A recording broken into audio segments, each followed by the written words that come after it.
marginalità se non si interviene subito per risolvere i problemi. Per la prima volta le aziende e le associazioni di categoria del comparto fanno quadrato per chiedere una soluzione.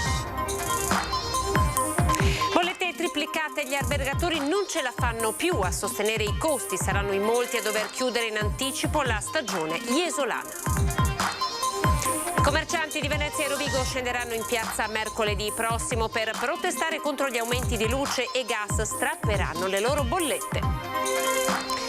West Nile, nel Padovano si registra un'altra vittima, la 10ª di questa estate. Si tratta di un uomo di 54 anni di Massanzago, residente annuale, era ricoverato a Campo San Piero. Si è spento nell'ospedale di San Donà anche Domingo Causin, l'uomo di 49 anni che lo scorso 27 agosto è rimasto coinvolto nell'esplosione di un ordigno bellico nella sua abitazione. Molto bene, o con le buone o con le cattive, polemica sul commento Facebook del consigliere regionale Marco Dolfina, un arresto con pestaggio a Milano, lui replica: è stato mio figlio. Alla mostra del cinema sono tornate le feste e i grandi eventi tra glamour e mondanità. Tiziana Rocca, la più importante produttrice di eventi in Italia, racconta i segreti del glamour a Venezia. TG Venezia, buonasera, ben ritrovati. Partiamo, come avete sentito nei nostri titoli, dal porto di Venezia. Per la prima volta imprenditori, associazioni di categoria fanno quadrato, chiedono una soluzione per uscire dalla marginalità a cui il sistema portuale di Venezia è destinato. Abbiamo aggregato 36 fra operatori e aziende e associazioni del cluster portuale. Credo che questo sia forse uno dei primi casi in Italia dove tutto un settore si aggrega per far sentire la propria voce. Uniti per parlare con una voce sola alle istituzioni e contribuire a risolvere problemi che attendono da troppo tempo. Venisport Community è un comitato che riunisce aziende e associazioni di categoria di una realtà che conta 21.000 lavoratori, fattura più di 6 miliardi e mezzo di euro, rappresenta un tassello strategico dell'economia del Nord Italia e quindi del Paese, che chiede l'attenzione che merita. Noi attraverso Venezia alimentiamo l'industria siderurgica, tutta l'industria pesante ed esportiamo impiantistica. Ci sono 26.000 addetti in questo porto, ci sono delle crociere che hanno bisogno di trovare delle soluzioni stabili e quindi ci sono dei container che hanno anche bisogno di avere delle soluzioni in relazione all'accesso del porto. Il programma è incentrato su 5 tematiche strategiche, 5 nodi da sciogliere se si vuole che il porto di Venezia continui a svilupparsi. Prima di tutto la gestione dei fanghi, quindi il piano morfologico e i siti di conferimento, la questione delle crociere, il funzionamento del Mose è fondamentale perché ha un ruolo potenzialmente contrastante, da un lato proteggere la città e dall'altra però non chiudere completamente il porto e quindi garantire quella funzionalità al porto commerciale che è necessaria. Altri punti riguardano la competitività del porto di Venezia, dalla continuità operativa dei servizi tecnico-nautici e del lavoro in banchine nei terminal all'intermodalità gomma-ferro-fluviale e poi la certezza del quadro normativo su concessioni e prospettive. Cosa rischia il porto di Venezia se non ci si muove in fretta? Rischia la marginalità e rischia il fatto che la merce, io faccio un paragone, la merce è come l'acqua in un fiume, se trova un ostacolo lo aggira e trova altre alternative. Noi dobbiamo stare molto attenti perché rischiamo di perdere il momento, in un momento tra l'altro di grandi cambiamenti. Parliamo di cara energia, ci spostiamo sul litorale, andiamo a Jesolo, saranno in tanti probabilmente gli albergatori costretti a chiudere in anticipo la stagione e le vacanze perché non ce la fanno a sostenere i costi delle bollette. Passiamo da consumi di esempio mensilità che vanno da aprile fino a luglio 2021, un esempio di 10.110 con le stesse mensilità rapportate al 2022 che arrivano a quasi 30.000 euro, quindi costi che sono addirittura quasi triplicati. E con una prima settimana di settembre da tutto esaurito e una stagione con buoni numeri, gli albergatori jesolani saranno comunque costretti a chiudere anticipatamente per l'impossibilità di sostenere gli aumenti vertiginosi delle bollette. Invece del 25 settembre, termine della stagione, molti anticiperanno al 18, come racconta Tania, albergatrice, mamma di 3 figli. I costi di energia elettrica si riversano comunque con degli aumenti generalizzati su tutti poi i servizi che di conseguenza dobbiamo utilizzare all'interno della nostra struttura, quindi costi di lavanderia aumentati del 30-40%, costi degli alimentari altrettanto, e quindi siamo costretti a valutare in modo assolutamente concreto una chiusura decisamente anticipata rispetto a quelle che erano le nostre speranze, le nostre aspettative. Quest'anno c'era veramente anche grazie ad una temperatura, insomma, ad un meteo che ci favorisce, la possibilità di prorogare sicuramente fino a tutto ottobre, ma visto i costi esagerati che stiamo ricevendo e l'insostenibilità, insomma, che ci vanno a rodere decisamente gli utili già molto risicati, saremo assolutamente costretti a dover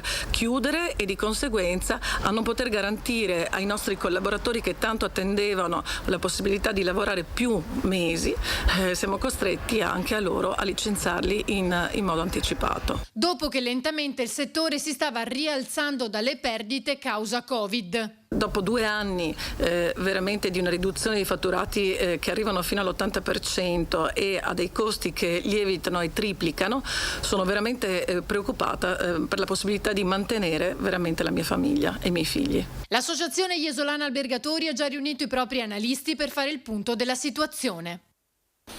E poi ci sono gli imprenditori aderenti a Confcommercio di Venezia e Rovigo che staccheranno simbolicamente in piazza le bollette di luce e gas con gli importi di questo periodo in una manifestazione che si terrà mercoledì prossimo a Mestre. Per l'occasione sono stati invitati tutti i presidenti delle associazioni di categoria di Ascom, le associazioni dei consumatori, i rappresentanti delle famiglie, privati e comuni della città metropolitana delle province di Venezia e Rovigo. West Nile, parliamo di sanità. Padova piange un'altra vittima, una 54enne di Massanzago era ricoverato all'ospedale di Campo San Piero. Aveva diversi problemi cronici, così il comunicato ufficiale dell'ULSS 6 Euganea. Il 54enne è morto nella rianimazione dell'ospedale di Campo San Piero a causa della febbre del Nilo, la temibile infezione da West Nile. Con la scomparsa dell'uomo domiciliato a Massanzago, ma residente a Noale, salgono a 7 i decessi negli ospedali dell'ULSS Euganea, ai quali si aggiungono i 3 pazienti morti in azienda ospedaliera a Padova. In totale, la provincia del Veneto più colpita resta Padova. Qui sono 173 i casi registrati, dei quali 79 forme neuroinvasive. Dopo il maltempo previsto nelle scorse ore, partiranno come da programma le disinfestazioni programmate nel quartiere di Camina, Padova, dove è stato registrato il 3° caso di dengue, un minorenne rientrato dalle Filippine che presenta fortunatamente sintomi leggeri. All'ospedale di San Donà di Piave è morto anche Domingo Causin, 49 anni. Lo scorso 27 di agosto è rimasto coinvolto nell'esplosione di un ordigno bellico nella propria abitazione di San Stino di Livenza in via Trentin. Le sue condizioni erano apparse da subito disperate per le ustioni diffuse su tutto il corpo.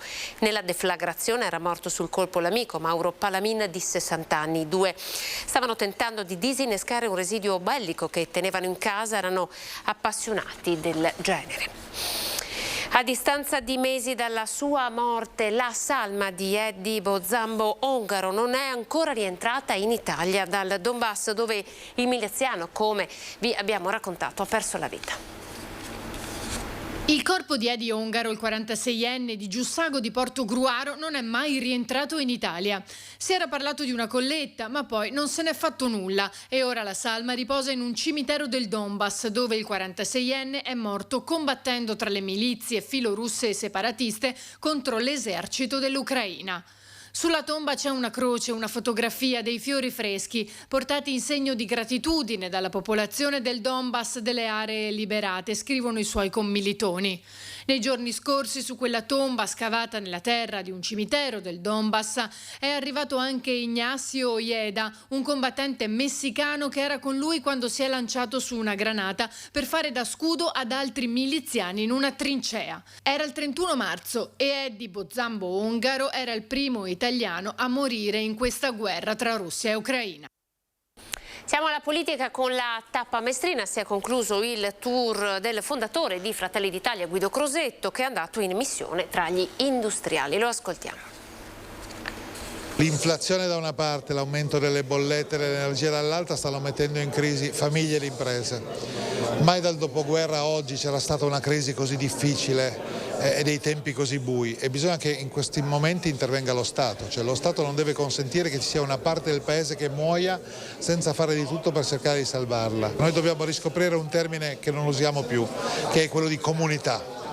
Si esce solo tutti insieme, con quelli più forti che si caricano un po' più di peso sulle spalle per toglierlo a quelli più deboli. Con la tappa mestrina si è concluso il tour veneto del fondatore di Fratelli d'Italia Guido Crosetto, che è andato in missione tra gli industriali. Per mettere in sicurezza il sistema, ha detto, bisogna agire sull'aspetto economico, sociale e delle famiglie in primis. Ma come? L'unico modo è che un intervento dello Stato che vada a anestetizzare l'aumento delle bollette, come hanno fatto in Francia. Si fissa un tetto massimo e il resto lo mette lo Stato. Le risorse si possono trovare utilizzando quelle che non abbiamo speso dei fondi comuni europei. Noi dovremmo restituire più di 20 miliardi all'Europa di soldi non spesi, bisogna andare in Europa, dovrebbe farlo ancora il governo Draghi finché è in carica, a chiedere che quei soldi rimangano in Italia e vadano in qualche modo ad intervenire su un caro bollette che la società e le aziende italiane non possono sopportare. E al segretario leghista Salvini, che a San Martino di Lupari aveva detto che l'autonomia è una priorità, il responsabile veneto di Fratelli d'Italia risponde così. Sarebbe da dire che solo nel governo Draghi i ministri della Lega hanno partecipato a 93 consigli dei ministri, e quindi se proprio era una priorità l'avrebbero portata a casa o sarebbero riusciti a portarla a casa nel governo precedente. Oggi c'è una priorità che è quella della crisi, i veneti lo sanno benissimo che noi lavoreremo per l'autonomia e per il presidenzialismo assieme, perché solo un'autonomia può avere un supporto forte da uno Stato forte, e quindi che poi lascia ai territori gestire meglio le cose che i territori sanno fare. Però adesso la priorità assoluta è la crisi, sono le imprese, sono le bollette, e quello sarà oggetto del primo Consiglio dei Ministri del governo di centrodestra. È polemica sul commento su Facebook del consigliere regionale Marco Dolfin a un arresto con pestaggio a Milano. Lui replica: è stato mio figlio. Molto bene, o con le buone o con le cattive. Il commento proveniente dall'account Facebook del consigliere regionale di Chioggia Marco Dolfin ad un movimentato arresto dei carabinieri a Milano rispondeva alla domanda con cui Fanpage accompagnava l'articolo: come si fa a dare un calcio in faccia a una persona già a terra? L'uscita dell'esponente leghista non è passata inosservata e ha immediatamente suscitato la reazione del Partito Democratico. Sono imbarazzanti le parole del consigliere regionale Marco Dolfin apparse qualche giorno fa sulla pagina Fanpage. E ancora più imbarazzanti e anche raccapriccianti e un po' meschine anche la giustificazione che ha dato, che le parole che il commento è stato fatto dal suo familiare, suo figlio. Molena si riferisce alla spiegazione arrivata da Dolfin, che ha attribuito la paternità del commento al figlio 17enne che lo aiuta a gestire i social. Molena ha anche aggiunto di non condividere né le modalità d'azione particolarmente violente dell'arresto, né tantomeno l'uscita del figlio, al quale ha riservato una tirata d'orecchi e il divieto tassativo ad usare ancora il suo account Facebook. Ma la presa di distanze non convince la controparte. Trovo che su questo tema, anche su questo commento, su questo comportamento, anche il presidente della regione Luca Zaia dovrebbe intervenire e anche dissociarsi da questo atteggiamento un po' troppo superficiale da parte del suo collega. Linea alla regia per pochi secondi, a tra poco.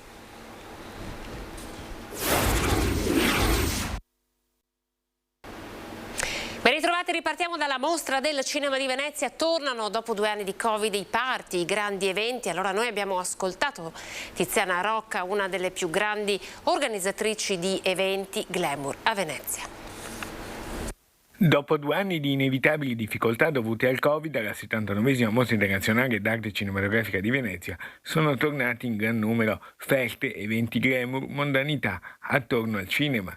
Ci svela tutti i segreti del glamour a Venezia Tiziana Rocca, la numero 1 in Italia per quanto riguarda gli eventi, le feste, i party esclusivi. Durante questa 79esima edizione veramente mi sembra un anno di rinascita, finalmente il primo anno senza mascherine dopo 2 anni e penso che quindi c'è un grande fermento, c'è stata una grande attività di eventi anche molto importanti perché comunque sono il glamour, fa parte della mostra del cinema di Venezia, il red carpet, gli abiti che fanno sognare, oltre anche dei film che finora abbiamo visto una selezione bellissima, tantissime le attrici che sono sfilate sul red carpet bellissime e una Julianne Moore, presidente di giuria in forma smagliante. Molti i giovani che vivono le emozioni del red carpet. Molti giovani finalmente si è tolto il muro al red carpet, quindi finalmente ci si può rifare gli autografi, le persone possono avere delle fotografie con i talent.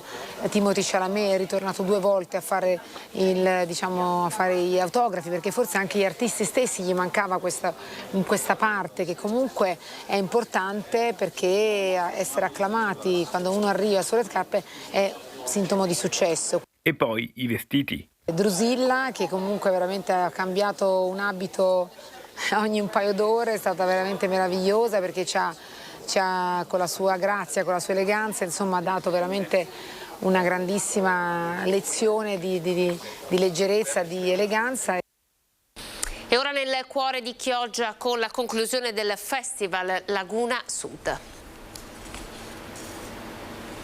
Grande successo per l'8ª edizione del Festival Laguna Sud, che ha portato nel cuore di Chioggia, in un contesto davvero unico al mondo, 5 serate di cinema, dibattiti e cultura. Tra i promotori di questa meravigliosa esperienza che fa scuola il regista veneto Andrea Serre. La Laguna Sud ogni anno invita dei registi a passare 2 settimane nel cuore delle proprie calli, nelle strade e nelle acque della laguna per raccontare questo pezzo di Veneto e d'Italia con un occhio sempre diverso. Tanti i contenuti di questa rassegna.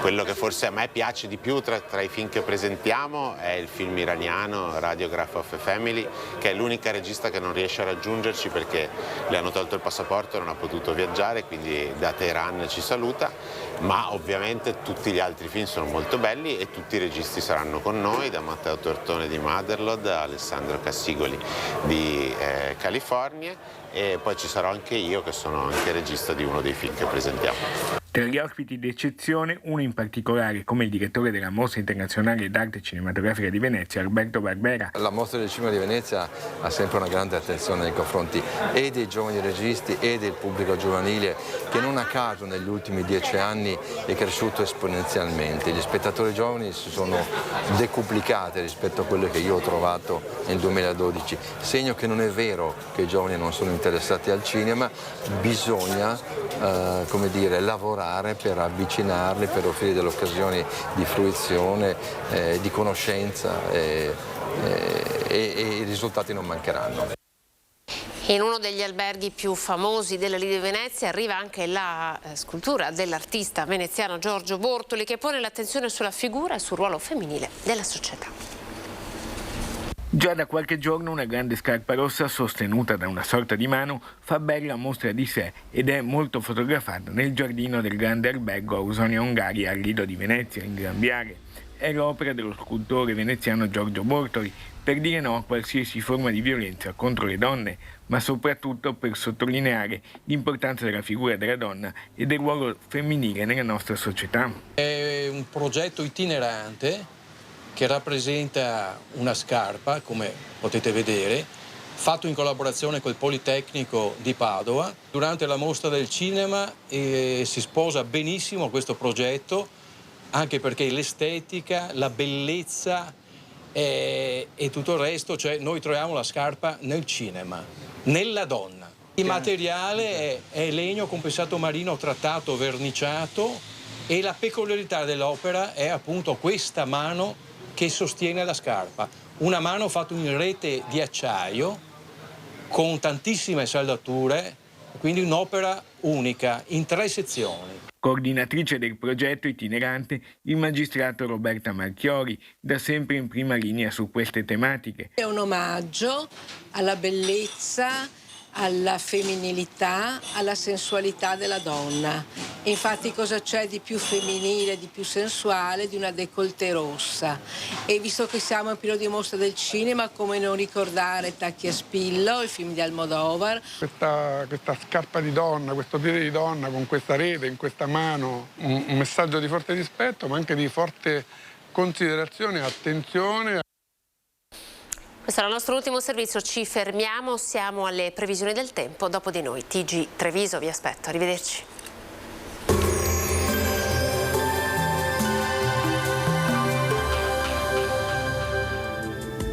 Bentrovati al meteo. La perturbazione abbandona lentamente l'Italia, causando ancora qualche strascico instabile sul nostro territorio. Il dettaglio di venerdì 9 settembre. Sul Veneto tempo variabile, avremo piogge e temporali frequenti nella prima parte della giornata. A seguire fenomeni in diradamento con alternanza di schiarite temporaneamente anche significative.